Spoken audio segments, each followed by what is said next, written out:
Alors, je vais commencer par un chiffre, 250. 250, c'est quoi? C'est le nombre de jeunes gens hospitalisés à chaque jour dans les lits de Sainte-Justine.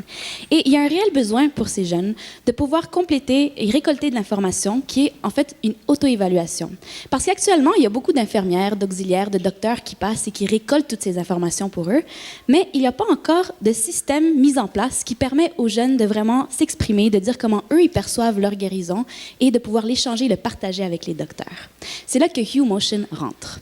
Donc, il s'agit d'une application qui est à la fois très ludique, très amusante, car elle utilise les dernières technologies de Apple, dont le Hue Light et les iBeacon. Et il s'agit également d'une application très utile, car nous sommes très heureux d'avoir eu l'aide de plusieurs docteurs, dont le docteur Brunet, dont Sophie, qui était l'infirmière-chef, Véronique et Caroline ici, qui nous avaient aidés avec aussi leur connaissance dans le domaine. Donc, plusieurs participants dans toutes sortes de sphères qui nous ont aidés et qu'on a mieux compris et cerné les besoins.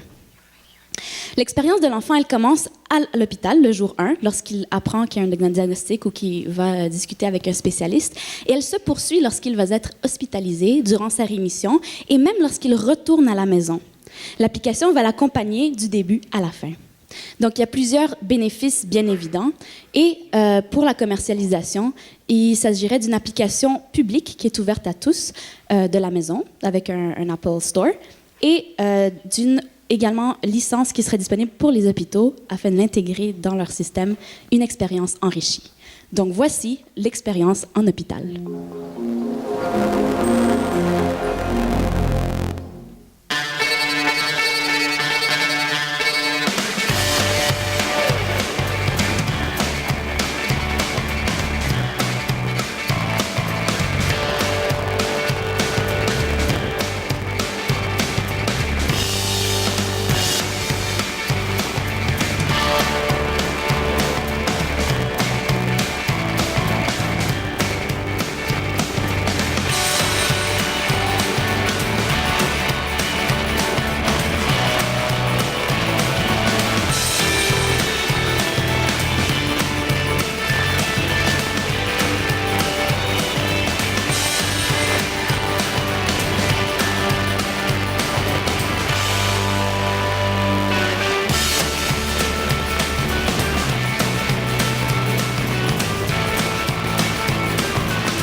Donc, j'inviterai l'équipe à venir. Messieurs, mesdames les juges.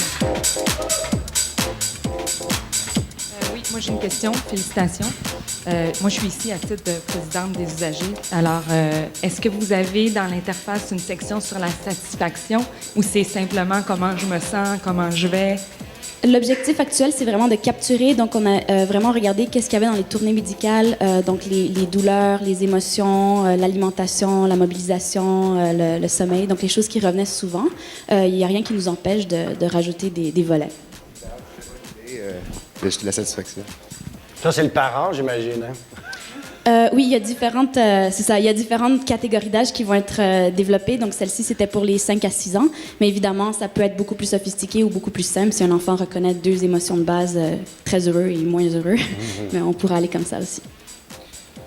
Juste un commentaire, ça rentre tout à fait dans la santé et la médecine personnalisée, ce que nous allons avoir de plus en plus dans les années qui viennent. Donc, ce projet est extrêmement bien positionné aujourd'hui.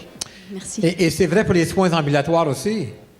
Dans quel sens, pardon? C'est vrai pour les patients qui sont mobiles, ou qui sont à la maison, puis qui Oui, viennent? tout à fait. Les patients peuvent le prendre et l'avantage, c'est vraiment que, disons qu'un enfant commence à l'utiliser même avant qu'il arrive à l'hôpital. Voilà. Si l'hôpital a ces technologies, l'expérience est la même au point de vue de l'interface, mais lorsqu'il arrive, la lumière qu'on avait vue, la détection du iBeacon, dès que le patient, le iBeacon est accroché en fait à côté du lit et l'application automatiquement détecte l'enfant et va sortir le bon dossier pour qu'on évite tout le chercher puis manipuler l'application trop.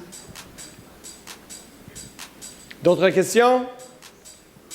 Une belle expérience, patient à l'horizon. Merci beaucoup, hein? Merci beaucoup et félicitations!